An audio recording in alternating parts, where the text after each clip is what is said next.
Hello everyone, কেমন আছো তোমরা সবাই? আশা করছি সবাই খুব ভালো আছো। সো এত আন্দোলন, এত লড়াই, এত কিছু করলাম, তারপরেও শেষ পর্যন্ত পাবলিক সার্ভিস কমিশন নিজের দুর্নীতির পুরো ব্যাপারটা স্বীকার করার পরেও আমি জানি না কি কারণে প্রথমে কোয়েশ্চেন পেপার আপলোড করে, যেদিন আন্দোলন হয় সেদিন কোয়েশ্চেন পেপার আপলোড করে, আর আজকে public service commission food SI যেটা এক্সামটা হয়েছিল তার কিন্তু আনসার কি কিন্তু রিলিজ করেছে। আমি তোমাদেরকে এখানে দেখিয়ে দিচ্ছি। তোমরা ডাইরেক্টলি চলে আসবে pscwb.gov.in, এই ওয়েবসাইটে আসবে। ওয়েবসাইটে আসার পরে এইখানে তুমি যদি এখানে দেখাচ্ছে যে ফুড এসআই এর কিন্তু এখানে দেখবে হোয়াটস নিউ সেকশনটাতে এখানে দেখতে পাবে আনসার কির কিন্তু একটা নোটিফিকেশন এসছে। এটাতে যদি ক্লিক করো তাহলে তুমি ডিরেক্টলি কিন্তু এই আনসার কির সেকশনে কিন্তু চলে আসবে।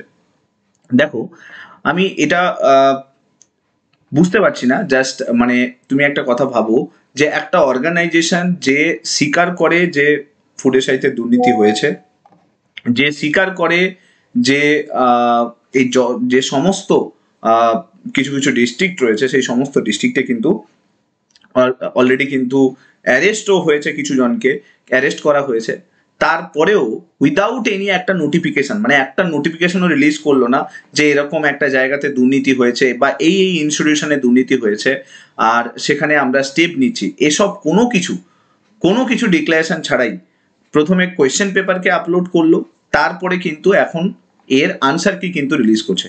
তার মানে তোমরা বুঝতেই পারছো যে এই অর্গানাইজেশনটা খোলামখুশি একটা ব্যাপার নিয়ে কিন্তু এগোচ্ছে।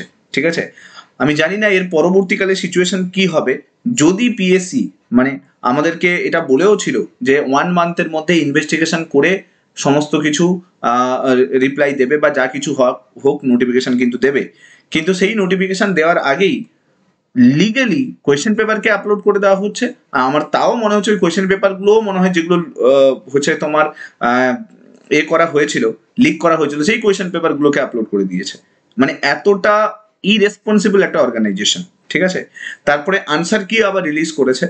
নাও এর আগে যতগুলো এক্সাম হয়েছে পিএসসি কন্ডাক্ট করেছে, এর আগে কিন্তু এত তাড়াতাড়ি কখনো আনসার কি কিন্তু রিলিজ করেনি। এটা ফার্স্ট টাইম হচ্ছে যেখানে পিএসসি এক্সাম দেওয়ার 4-5 দিনের মধ্যেই কিন্তু, আজকে দেখো 16 তারিখে এক্সাম গেছে আর আজকে 21 তারিখ, 4-5 দিনও হয়নি আনসার কি রিলিজ করছে। এতটা যদি কুইকনেস যদি অন্য কোনো এক্সামে দেখাতো, ডাব্লিউবিসিএস এক্সামের ক্ষেত্রে দেখাতো, তাদের মেন্সের আনসার কি রিলিজ করার ক্ষেত্রে দেখাতো, বা প্রিলিমসের আনসার কি রিলিজ করার ক্ষেত্রে দেখাতো, বা রেজাল্টগুলো রিলিজ করার ক্ষেত্রে দেখাতো, তাহলেও এই অর্গানাইজেশনটার প্রতি মানুষের বিশ্বাস এবং ভরসা দুটোই বাড়তো।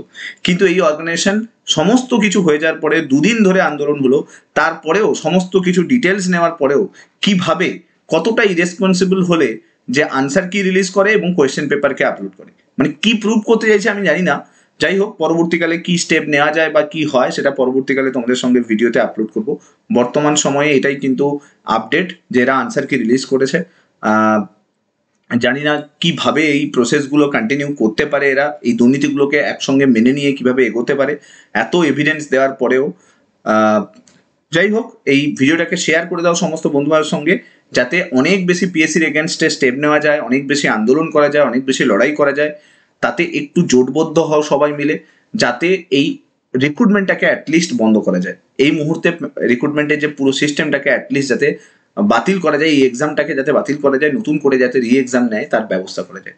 তো সবাই একটু জোটবদ্ধ হও, সবার সঙ্গে শেয়ার করো এই ভিডিওটাকে, আর সবাইকে একটু কানেক্ট করাও, নিজেরা নিজেদের সঙ্গে কানেক্ট করাও। যদি তোমরা একে অপরের সঙ্গে জোটবদ্ধ না হবে তাহলে কিন্তু কখনোই কিন্তু ভবিষ্যতে গিয়ে কোনো এক্সামকে কিন্তু এতটা ট্রান্সপারেন্সির সঙ্গে কন্ডাক্ট করতে কখনোই কিন্তু পিএসসি করবে না।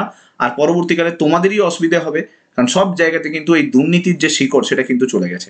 সো প্লিজ এটাকে শেয়ার করো, এই ভিডিওটাকে সমস্ত বন্ধুদের কাছে পৌঁছে দাও এবং পিএসসির এগেনস্টে একটু যাতে জোরদার আন্দোলন করা যায় সেটা কিন্তু একটু স্লোগান তোলো। ওকে, অল দ্য বেস্ট।